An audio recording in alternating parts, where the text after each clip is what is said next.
Let's start with the armpits. Specifically, the ones of an English peasant in the late 13th century, say, around the feast of St. Bartholomew. A hot August day. You've been in the field since dawn, harvesting barley with a blade no sharper than your mother-in-law's tongue. Your shirt is wool. Scratchy, sweaty, unwashed wool. And bathing? That's something you might do once a year. Twice, if you're scandalously decadent. So instead, you carry a pomandera little metal orb filled with crushed herbs, spices, sometimes ambergris if you're very fancy. You sniff it like a medieval vape pen to keep the stench of humanity at bay. It doesn't clean you. It just helps you pretend everyone else doesn't smell like fermented goat. Because let's be clear, medieval hygiene wasn't about being clean. It was about being seen as morally acceptable. Soap, when used, was a social statement, not a sanitation tool. And here's where it gets good. The church, ever helpful, occasionally decided that being too clean was suspicious. In 12th century France, monks were cautioned not to bathe too often. Why? Because it might lead to pride of the flesh. Yes, apparently smelling like a dead squirrel was holier than soap. But don't assume they were totally clueless. In the medical texts of Salernois, that Salerno, the glittering medical hub of 12th century Italy physicians, actually warned against drinking bathwater. Not because it was dirty, but because it was believed to sap your natural heat. That's medieval science for you. Boil yourself in broth, and your soul might leak out through your skin. Still, public bathhouses flourished especially in cities like Paris and London. These were the medieval equivalent of a spa, brothel, and gossip column rolled into one. Men and women bathed together. Naked, sometimes with wine. And yes, the church hated it, but they tolerated it. Until the Black Death rolled in around the year 1348, and suddenly everyone decided the problem wasn't the fleas or the rats, it was the baths. Water opened the pores. Pores let in the plague. Case closed. Hygiene was officially dangerous.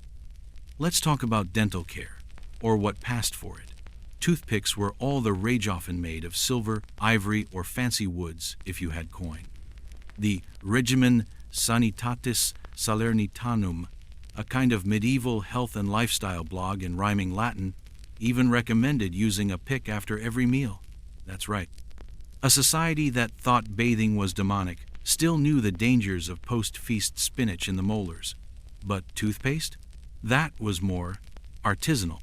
Recipes included crushed rosemary, burnt bread, powdered oyster shells, and, in one German recipe, ground up staghorn. Apply with a cloth. Rinse with wine. Rinse again with more wine. Repeat until unconscious. Now, on to urine, not yours. Your physician's.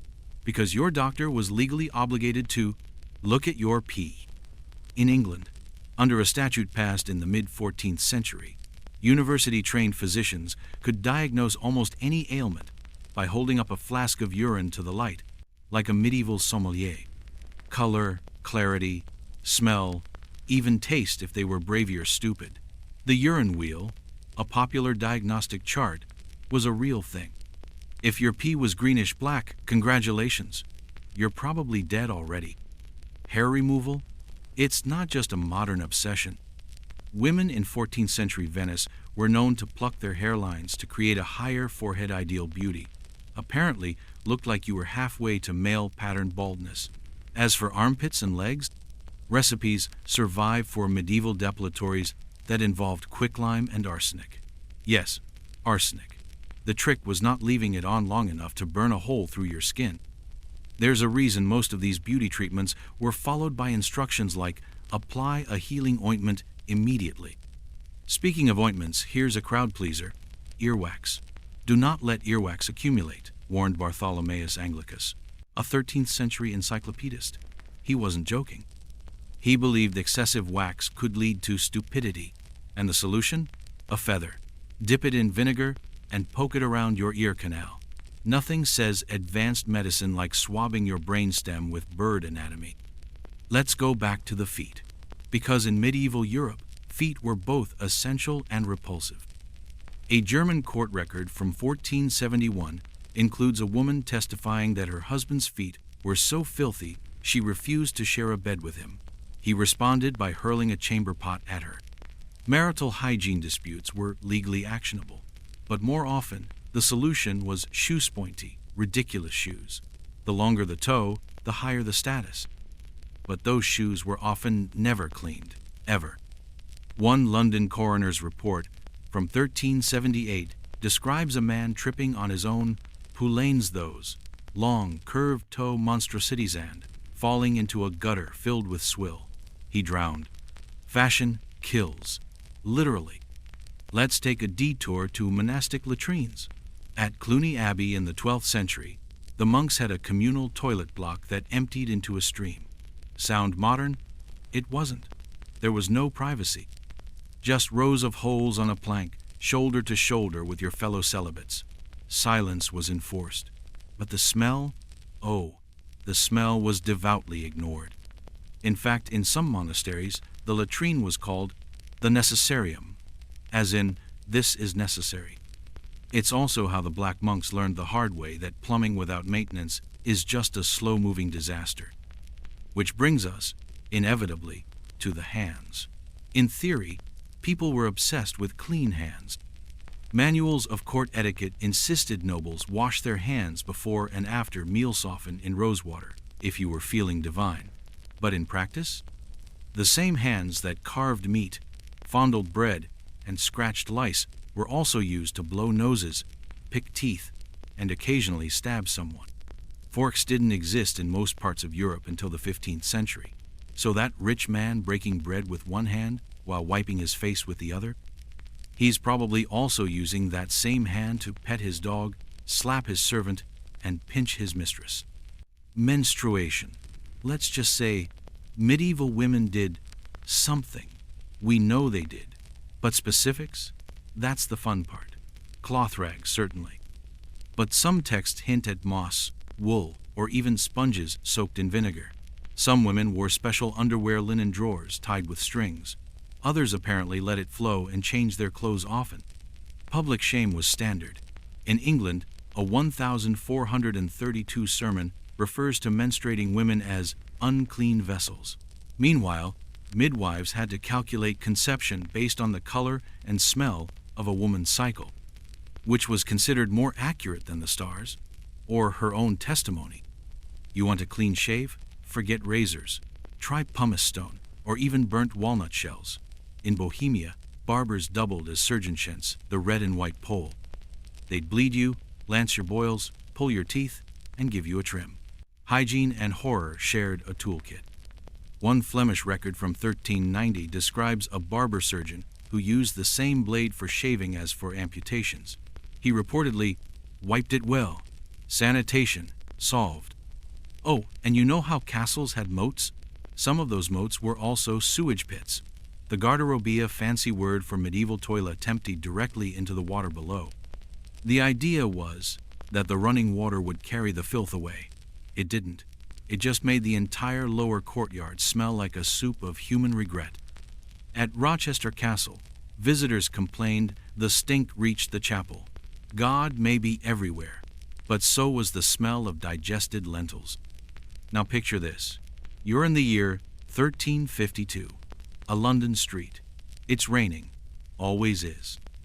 A tanner is boiling animal, hides and lye, next to an alley where a tooth drawer sets up shop with pliers and a bucket. Behind him, a fishmonger hacks at yesterday's eels.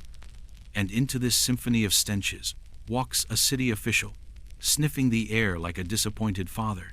He's not here to clean anything. He's here to fine people. In medieval cities, bad smells were illegal. No joke. You could be penalized for having a foul privy, a stinking midden, or even selling rotten meat. Cleanliness wasn't enforced for health. It was enforced for order, for optics. Because if the air smelled rotten, it meant someone, somewhere, was slipping out of control. That's the real secret to medieval hygiene. It wasn't about bacteria. It was about power. Dirty people were poor. Dirty streets meant weak leadership.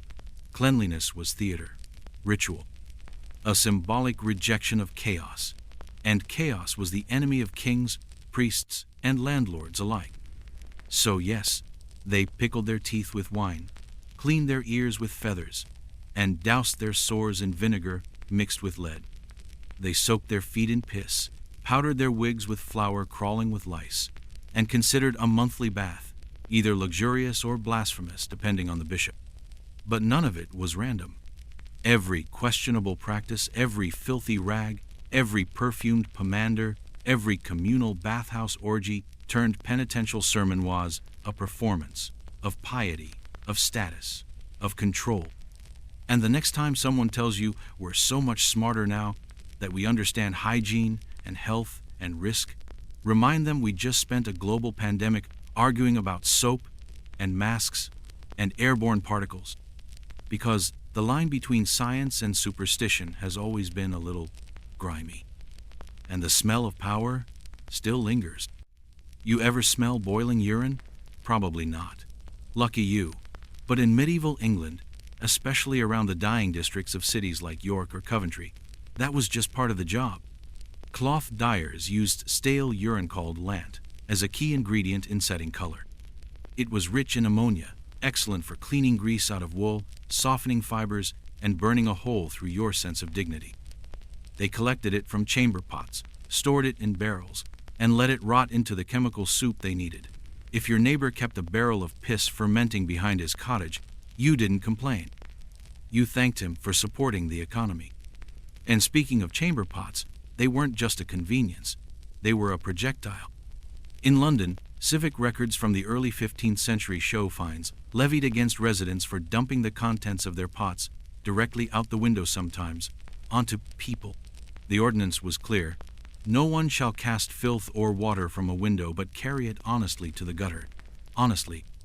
That's a hell of a euphemism for dragging a bucket of your own filth down 4 flights of stairs and across a street covered in horse guts. Unsurprisingly, most people cheated. One particularly vengeful case from Paris in 1399 involved a woman accused of deliberately timing her pour to hit her rival's head. Hygiene and revenge often shared a bucket. But maybe you're thinking, surely the nobility had it better. Clean castles, servants, perfumed halls, right? Sharif, your idea of cleanliness includes wiping your backside with hay, rags, or, for the truly cursed, the soft underbelly of a goose. Yes, a goose. In a 14th century German manuscript, a nobleman is advised to keep a plucked goose hanging in the privy. The logic? The down was soft, the shape ergonomic, and afterward you could wash it. Or not. I'm not judging. I'm just telling you, medieval sanitation didn't discriminate. You could be rich and still smell like a barn. Let's talk nails, not fingernails, building nails. Because excrement wasn't just a nuisance, it was a resource. In some towns, night soil, the polite term for human waste, was collected and sold as fertilizer. And in the booming mining districts of late medieval Germany, it had another use: insulation. One record from Freiburg in 1472 describes miners using dried dung mixed with straw to seal shaft walls and reinforce supports. Warm, sure. But imagine the aroma. After 8 hours underground, sweating in wool, breathing methane. That's not just labor. That's a punishment God forgot to write down. Now imagine your face is covered in boils. You live in Florence. It's the year 1370. The plague's been through, left its calling card, and now people are desperate for cures. You visit the local apothecary. Hublis, his scholarly heart prescribes you a poultice of butter, crushed garlic, and pigeon dung. Fresh, not aged. Apply directly to the swelling.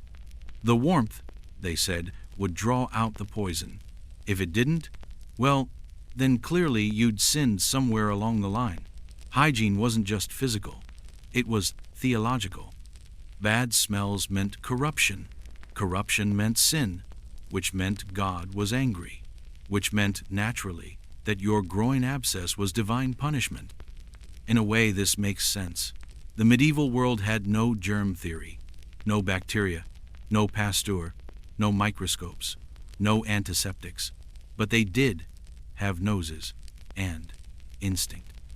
They knew that bad smells preceded sickness. Miasma theory, the idea that disease was carried in foul air, wasn't dumb, just incomplete.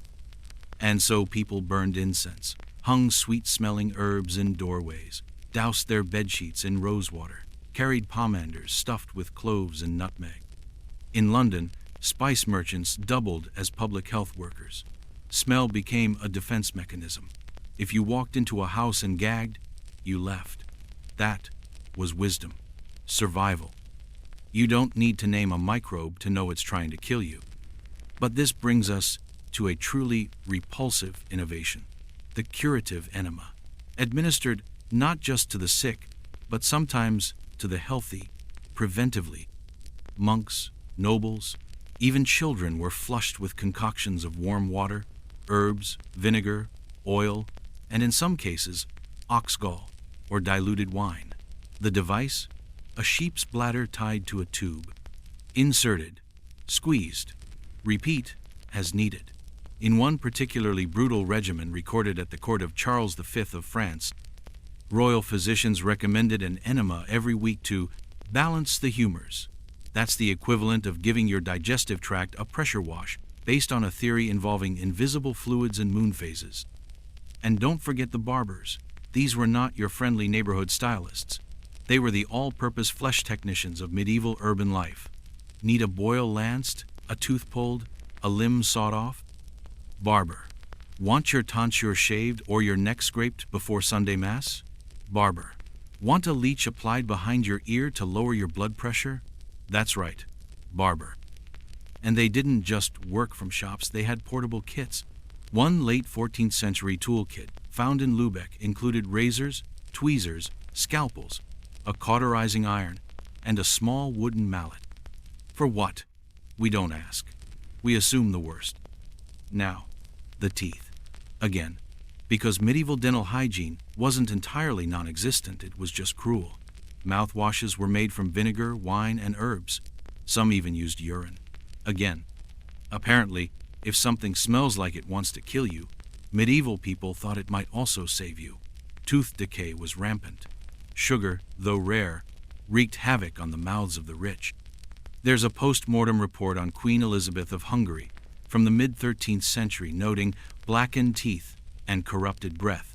A queen, a saint, still had dragon mouth. Dentists were rare, so when a tooth had to go, it was done with pliers, or yanked by a blacksmith. No anesthesia, maybe a prayer, if you were lucky. Let's circle back to lice, because no script on medieval hygiene earns its keep without lice. You didn't avoid them.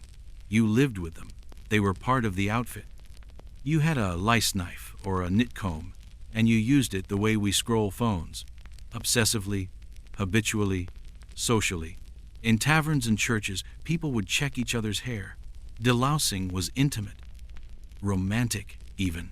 In one Provençal love poem, a woman flirts by offering to comb her lover's beard for lice. That's not gross. That's courtship. Welcome to the 14th century. And still, people wrote guides, manuals, health books. Whole careers were built on the illusion that you could manage this chaos. There's the Taquinum Sanitatis, a stunningly illustrated health book that reads like Gwyneth Paltrow with more bloodletting.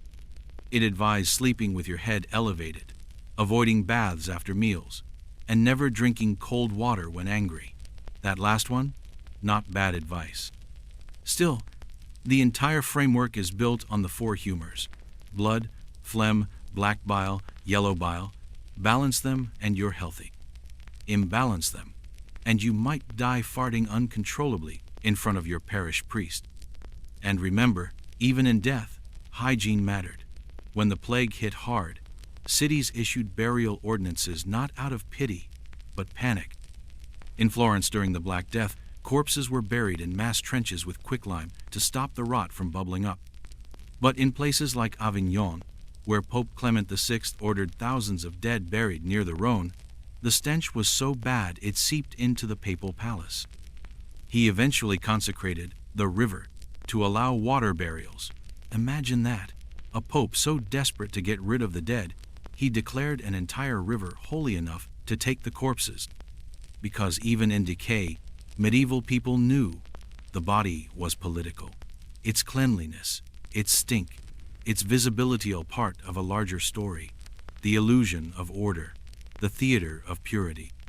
And underneath it, always, was rot, carefully managed, publicly denied, quietly endured. So, you've lived your whole life surrounded by piss, plague, and powdered lice. You've scraped your teeth with burnt rosemary, flushed your guts with sheep bladders, and prayed that the smell of your neighbor's midden heap doesn't seep through your wattle and daub wall. But it's not over, because when the body fails, and it will, usually before the age of 35, your final brush with medieval hygiene comes not with dignity, but with display. Death was a spectacle, and corpses, carefully curated. If you had the coin, your body was washed ritually, not hygienically. Monks or laywomen would scrub your skin with cloths soaked in wine, rosewater, or vinegar, not to disinfect, to prepare you for viewing. Your shroud was chosen, your hands were folded, and your feet, sometimes bound, to stop them from curling grotesquely after rigor set in. It wasn't about cleanliness, it was about control.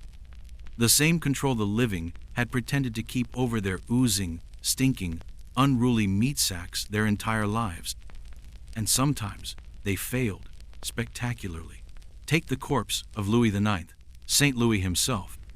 When he died on crusade in Tunis in the year 1270, his body had to be transported back to France, but it was August, in North Africa, and he was already rotting. So his followers used the mos teutonicus, the German method. They boiled his flesh off the bone in wine and herbs, literally cooked the king until only bones remained, packed them up, hauled them home.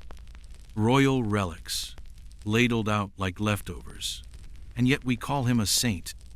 Meanwhile, back in the real world, commoners got dumped in parish pits, maybe sprinkled with lime if the town was feeling generous. Maybe not.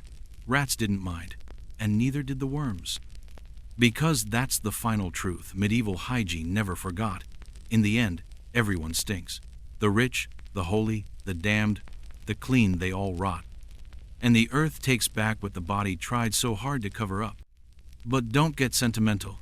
There's more filth to wring from this rag. Consider this. There were entire jobs, careers, based on managing human waste.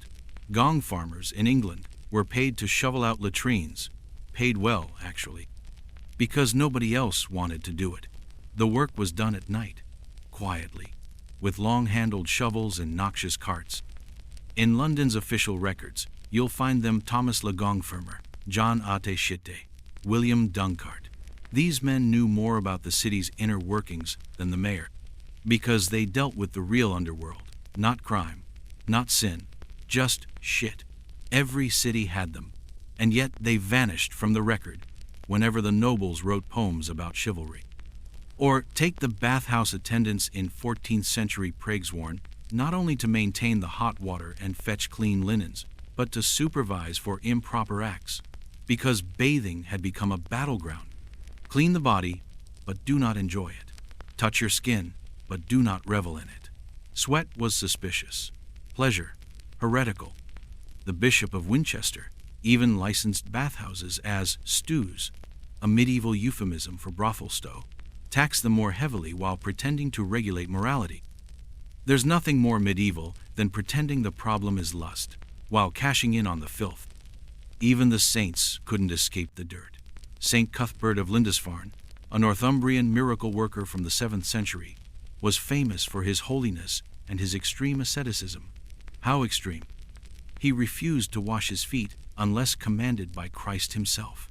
When he died, his body was said to be incorrupt, a term used for saints whose corpses didn't rot. Except we now know that incorruptibility could be a result of burial in cool, oxygen-poor conditions.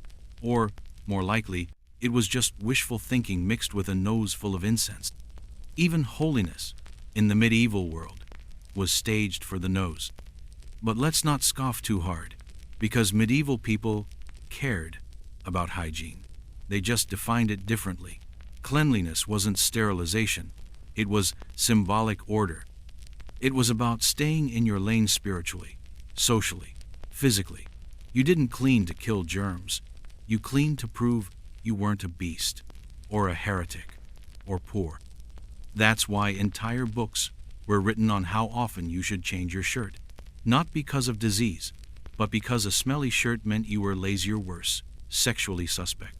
That's why monasteries scheduled weekly haircuts and mandatory feet washing, but discouraged frequent bathing. Too much bathing could tempt the flesh. Too little, and you risked public disgust. The trick was moderation, the illusion of purity, the appearance of control. You washed your hands in public. You picked your lice in private. You perfumed your linens and dumped your waste into the street. You feared the plague but avoided fresh air. You avoided fresh air but burned incense. You burned incense but still died coughing. It was all one big balancing act between soul and soil, prayer and pus, salvation and stink. And here's the kicker. We haven't changed. Not really. We still invent rituals to mask the chaos of our bodies. We still buy products to hide our sweat, our breath, our stains, our hair, our age. We still pretend that cleanliness is next to godliness, when, really, it's next to marketing. We still weaponize hygiene, use it to shame, to signal status, to divide clean from unclean, to turn bodies into battlegrounds. And in that way, medieval people weren't behind. They were just honest. Honest about the fact that your body will betray you. That every layer of perfume is a lie. That rot wins. And the most questionable hygiene practice of all? Pretending it doesn't.